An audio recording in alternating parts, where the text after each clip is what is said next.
O pequeno auditório do Teatro Rivoli, no Porto, serviu de palco à apresentação das conclusões do Ambicidades, um trabalho coordenado pela Euronatura e que envolveu 88 entidades ligadas aos 16 municípios que integram a área metropolitana do Porto. Determinar a pegada carbónica da região, encontrar soluções de mitigação e sensibilizar e formar os cidadãos através das entidades participantes foram os propósitos que nortearam a realização deste estudo, que serve agora essencialmente como ponto de partida para a introdução de medidas de combate às alterações climáticas, especialmente no que diz respeito às emissões de gases com efeito de estufa. O Ambicidades é um centro de ideias, propostas de soluções, cálculos, portanto é um think tank, é uma grande enciclopédia, ou pretende ser uma grande enciclopédia, de tudo o que relaciona a cidades com alterações climáticas. Nesse sentido foram eleitas 4 áreas de estudo: água, resíduos, transportes e energia, que melhor demonstram a ligação dos cidadãos às cidades, com o intuito de elaborar uma base de trabalho para que se consiga uma efetiva redução de emissões de CO2.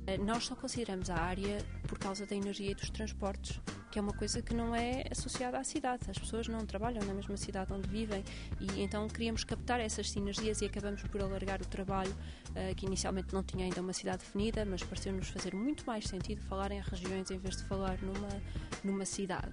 E, portanto, assim aconteceu. O link à AMP foi ótimo, foi perfeito. Nós elegemos na Junta Metropolitana, neste mandato, todas as questões ligadas à sustentabilidade ambiental como um dos pilares essenciais da competitividade futura deste espaço metropolitano. E daí que projetos como o Ambicidades, que visam posicionar as cidades e os espaços metropolitanos e o seu contributo para as alterações climáticas e para o estudo das alterações climáticas, sejam para nós algo de fundamental perceber o ponto onde estamos, como o modelo de definição futura da nossa intervenção. Na perspectiva das autarquias, e em especial da Junta Metropolitana do Porto, o pilar da sustentabilidade ambiental está ao nível dos pilares social e económico, pois a fixação de investimentos passa cada vez mais pelo cuidado com o ambiente. Senti que a sensibilidade, 4 anos depois, é muito maior que 4 anos antes. Tenho hoje os presidentes com este discurso que eu aqui faço completamente interiorizado. Não importa onde estávamos há 4 anos.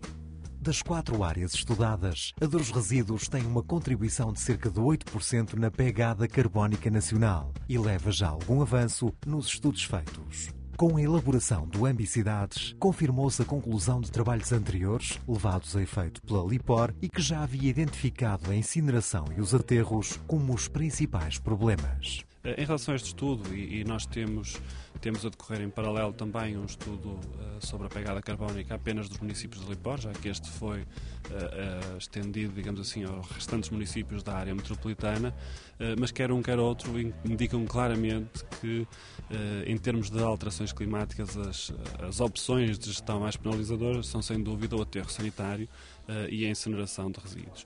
E isto dá-nos uma linha de pensamento muito clara, que é temos que evitar a todo custo a produção de resíduos indiferenciados, ou seja, tentar fazer a separação de resíduos e enviar cada vez mais resíduos para a reciclagem, para a compostagem e cada vez menos para o aterro e para a incineração, de modo também, neste caso, no setor dos resíduos, reduzir a pegada carbónica. E se em todas as áreas o papel do cidadão é fundamental, a sua sensibilização é o passo seguinte.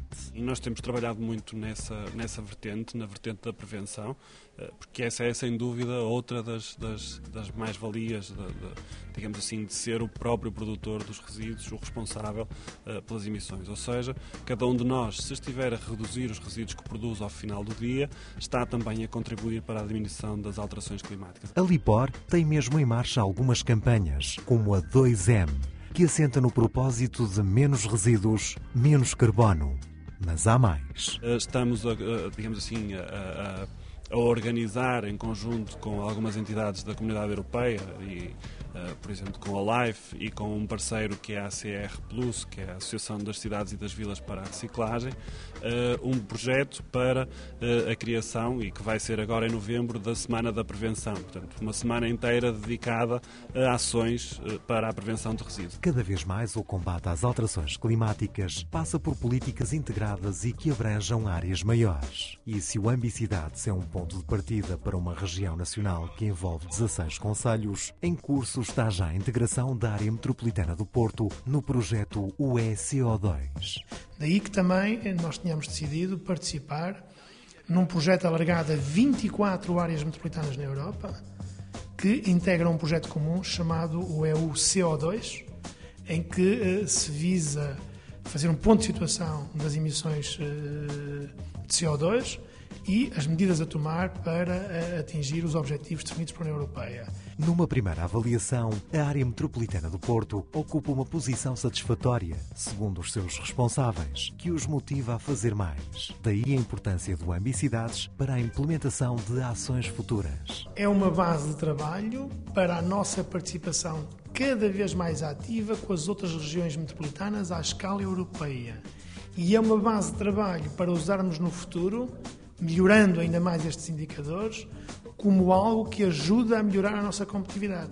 Não somos só uma região segura, não somos só uma região que tem mão de obra qualificada, altamente competitiva, não somos só uma região que tem bons transportes, somos também uma região que vai ter e tem políticas ambientais de futuro. Feito o retrato da contribuição das áreas da água, resíduos, transportes e energia na pegada carbónica da área metropolitana do Porto e aventadas algumas soluções, a Euronatura quer não apenas expandir o raio da ação do Ambicidades, mas realizar a avaliação das medidas implementadas. O que nós estamos a pensar é fazer para o ano, portanto, estas soluções, como é fácil de ver, precisam de algum tempo de implementação. Portanto, não faria muito sentido, pensamos nisso, para o ano fazer um novo só para ver outro ponto de situação, porque provavelmente a diferença não era muita. Normalmente é preciso deixar esperar 2 ou 3 anos, mais ou menos, para termos algumas modificações nestas nossas infraestruturas.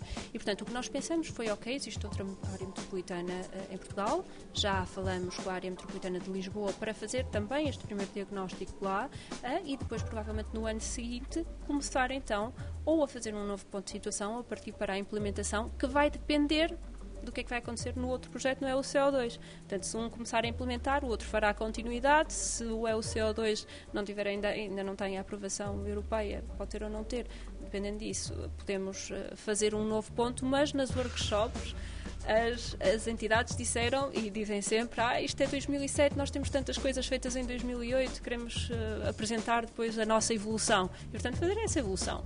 Quase como outro projeto da Euronatura, o ranking ACGE, que é de empresas, aqui fazemos de municípios. Pronto.